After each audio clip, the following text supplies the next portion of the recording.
शुरू करने से पहले एक सवाल है मेरा, हिंदुस्तान की आबादी कितनी है? कितनी आबादी है? 140 क्या? देश की आबादी 140 करोड़ रुपए। ये समस्या है रे, क्या बोलने का। कभी आपके चोट लगती है, हाथ टूटता है, पैर टूटता है, आप अस्पताल जाते हो, डॉक्टर पहली चीज क्या कहता है? भैया एक्सरे कराओ। पहले ये पता लगाओ कि हाथ टूटा है या नहीं। सही नहीं। आप सिर हिला रही है नहीं। हुआ आपके साथ नहीं। तो यही हम करना चाह रहे हैं। देश हिंदू राष्ट्र बना के दिखाए। किसी के मां ने दूध पिलाया है कि देश हिंदू राष्ट्र बना के दिखाए। अरे जेब से हाथ निकाल लो बाबूजी। No no no no. तुम नीले कबूतरों का यही औकात है, हाथ में बड़ा वाला माइक आ जाए और 4 लोग नीचे मुजरा करने बैठ जाए तो तुम लोग ऐसे ही भौंकने लगते हो। लेकिन जैसे ही पिछवाड़े को लठ से लाल किया जाता तुम लोग सारे मिलकर मुजरा करने लगते, जैसे इस बिहारी बाबू का रोज होता है। पुलिस को नहीं डिस्टर्ब कर रहा किसी को। पुलिस डिस्टर्ब अगर किसी को करेगा तो उसको वर्दी खोलवाने का काम करें, कोई डरेगा नहीं। इसलिए कि कार्यालय किसी का बाप का नहीं है, यह कार्यालय हम लोग का बाप का है। तो चलिए शुरू करते हैं। कल हमारे बातों से जो भी क्षति नुकसान या भगदड़ हुआ उसके लिए मैं क्षमा चाहता हूँ। और बिहार प्रशासन के खिलाफ अभी तक मैं जो भी गलती बोलते आया हूँ उसके लिए मैं दोनों कान पकड़ के क्षमा और माफी मांगता हूँ। आज के बाद से मैं बिहार प्रशासन को मैं दिल से सम्मान करूंगा और हमसे बड़ा जो भी उम्र में है बड़े भाई या साथी होंगे सभी को मैं दिल से सम्मान करूंगा। जब थूक कर चाटना ही था मेरे नीले कबूतरों तो काहे लिए इतना हवाबाजी करते हो? अपने बाबा साहब के दायरे में ही रहा करो ना। दोस्तों इस लौंडे का नाम गोल्डन दास है जो कि बिहार से है। ये हर दिन ऐसे ही भोगता रहता, कभी किसी थाने में घुस जाता तो कभी किसी ऑफिस में घुसकर संविधान का पाठ पढ़ाता। उसके बाद जब पुलिस प्रशासन इसको पाठ पढ़ाती है तो मुंह से नहीं पढ़ाती, बढ़िया सा लठ लेकर उस पर तेल लगाकर पिछवाड़ा लाल कर कर अच्छे से पढ़ाती है।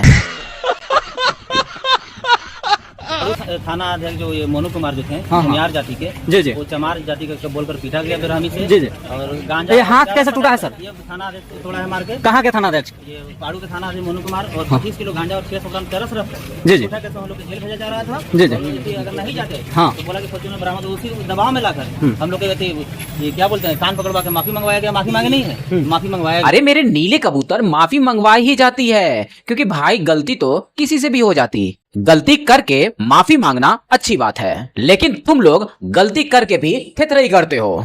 तुम लोगों को हर बार यही लगता है कि हम संविधान के नाम पर, हम बाबा साहब के नाम पर कुछ भी कर सकते हैं, कोई हमारा कुछ भी नहीं उखाड़ सकता।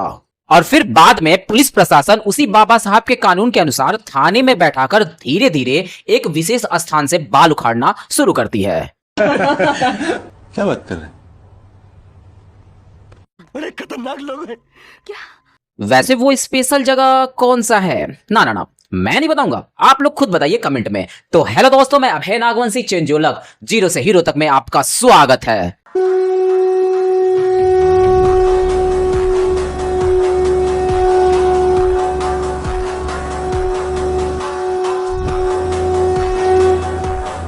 वैसे ये वीडियो, ये सारी कार्रवाई थोड़ी पुरानी है। पुरानी मतलब नीतीश जी की जब पुरानी सरकार थी। अब तो नई सरकार बनी है जिसमें गृह मंत्रालय का कार्य हमारे सम्राट चौधरी जी संभाल रहे हैं। वो माफी मंगवाने में थोड़ा कम विश्वास करते हैं, बल्कि योगी जी के स्टाइल में ज्यादा करते हैं। अच्छा। कोर्ट से मुझे राहत नहीं मिली है तो मैं अब सुप्रीम कोर्ट की तरफ रुख करूंगी। रही बात की खारिज हो गई है, इस पे मेरा क्या कहना है, तो मैं ये कहना चाहूंगी कि कोर्ट का जो भी आदेश है, जो भी फैसला है, वो मेरे लिए शिरोधार्य है। मैं उसका सम्मान करती हूँ। गिरफ्तार हो जाऊंगी, रिएक्शन क्या रहेगा? भागूंगी थोड़े ना। गिरफ्तार करने आएगी तो गिरफ्तार हो जाऊंगी, गोली मारने आएगी तो गोली खा लूंगी। मैं पिछली बार भी मैंने बोला था, सूली पे चढ़ाने आएगी सूली पे लटक जाऊंगी, खा जाऊंगी, पी जाऊंगी, ये करूंगी, वो करूंगी। बेचारी खलीफा भौजी का तकलीफ कम होने का नाम ही नहीं ले रहा। ऊपर से इनके देवर लोग इनका दाम पूछ रहे हैं, भौजी 1 घंटे का कितना लोगी? अब देखो हमारी खलीफा भौजी के देवरों, मैं आप लोगों को बता देता हूँ कि अभी खलीफा भौजी, नेहा भौजी जो हैं, पूरी टेंशन में हैं। जेल, बेल, थाना, इन चक्करों में फंसी पड़ी हैं। तो बाद में जब ये पूरी तरह से फ्री हो जाएंगी, ठीक है समझिए, तब आप लोग भौजी को 1 घंटे के लिए बुक करना या फिर 2 घंटे भौजी से बचवाना। अभी भौजी टेंशन में है। अच्छा, क्योंकि बुकिंग के लिए प्रोग्राम फिक्स करने के लिए माइंड फ्रेश भी तो होनी चाहिए। समझ गया।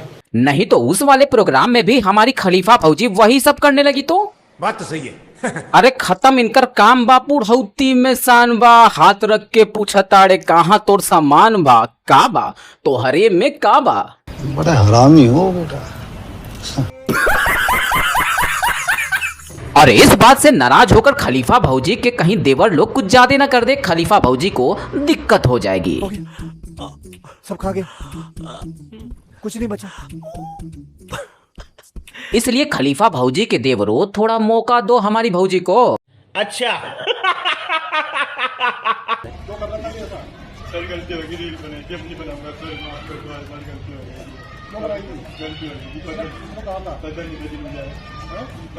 बेचारे आमिर भाई से गलती हो गई। चलो नीले कबूतर तो अपना मंच लगाकर अपनी औकात भूलते हैं, लेकिन ये मोहम्मद वाला सीधा मुजफ्फरनगर के मीरापुर थाने में घुसकर रीलबाजी करने लगा।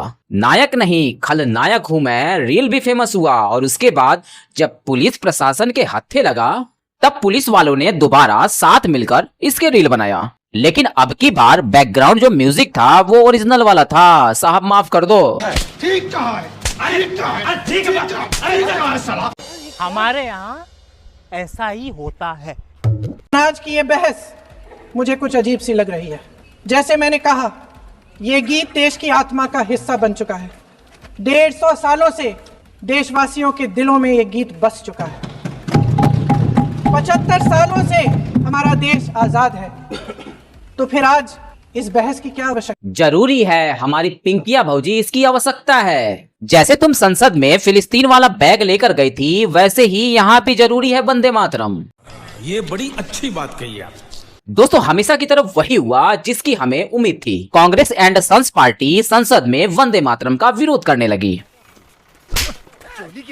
इसकी क्या जरूरत है? और यह बात सुनने को मिली हमारी पिंकी फौजी की तरफ से। वंदे मातरम जो राष्ट्रीय गीत है, देश की आत्मा है, लोगों के जुबान पर बसा है। आइए देख लेते हैं आखिर किन किन लोगों के आत्मा में वंदे मातरम रचा बसा है। तो चलिए शुरू करते हैं। और वंदे मातरम का जब मसला पेश आता है, जब यह कहा जाता है कि आपको यह जबरदस्ती गाना पड़ेगा, हम तब यह कहते हैं कि आप गाए, हम एहतराम देते हैं। नेशनल सॉन्ग है, हम उसका भी एहतराम करते हैं, उसमें दो राय नहीं है। आप गाए, हम एहतराम के लिए खड़े हो जाएंगे।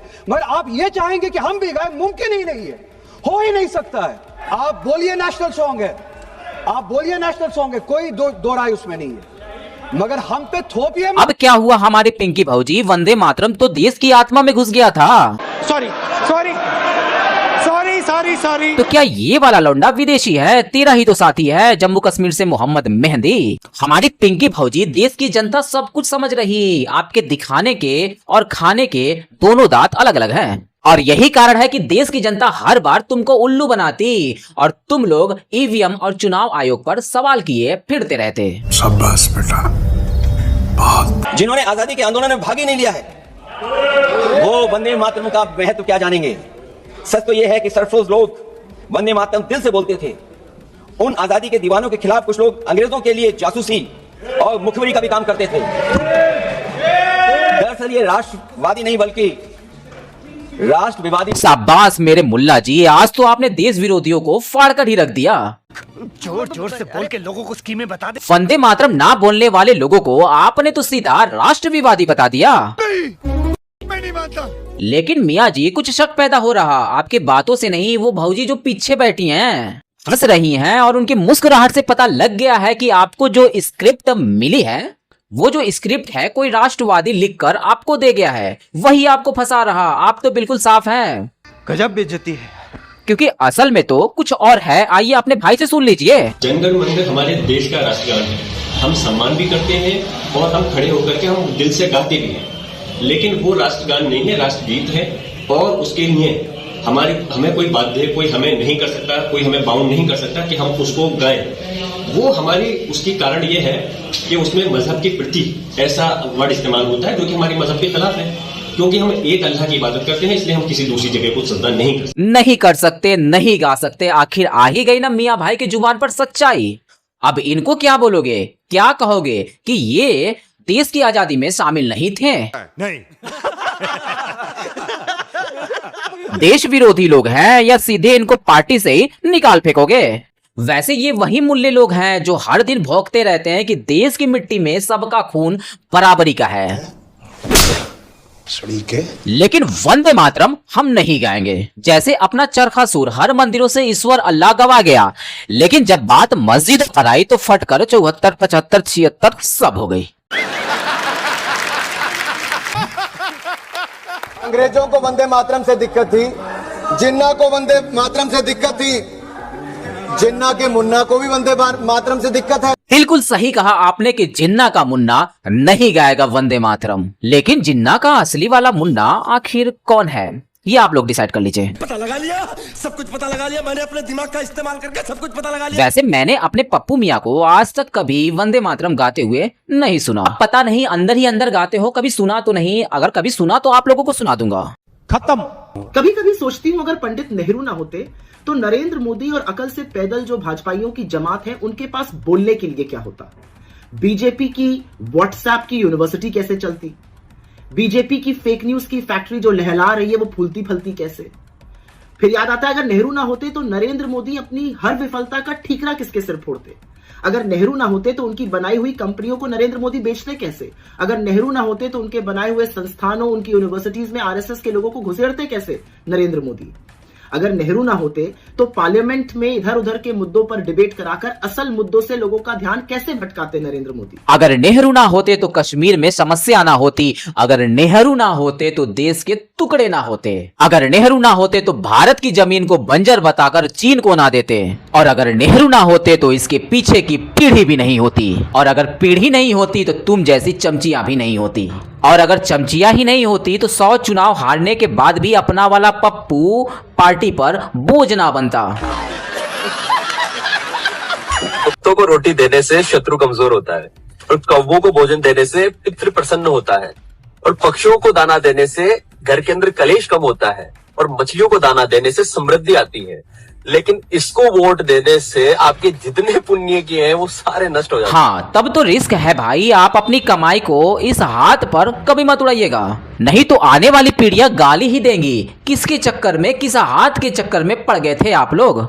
तू साला भोला दिखता है लेकिन है एकदम होशियार हो लुच्चा। दोस्तों तो कैसी लगी आज की वीडियो और आप इस चैनल पर कहां से जुड़े हैं हमें कमेंट बॉक्स में रिप्लाई करना बिल्कुल भी ना भूलें। वीडियो अंत तक देखा तो उम्मीद करता हूं कि पसंद तो जरूर आई होगी, इसलिए लाइक करें और अपने दोस्तों के साथ शेयर करना बिल्कुल भी ना भूलें। तो मिलते हैं आने वाले नए वीडियो के साथ, तब तक के लिए जय हिंद, जय भारत, वंदे मातरम।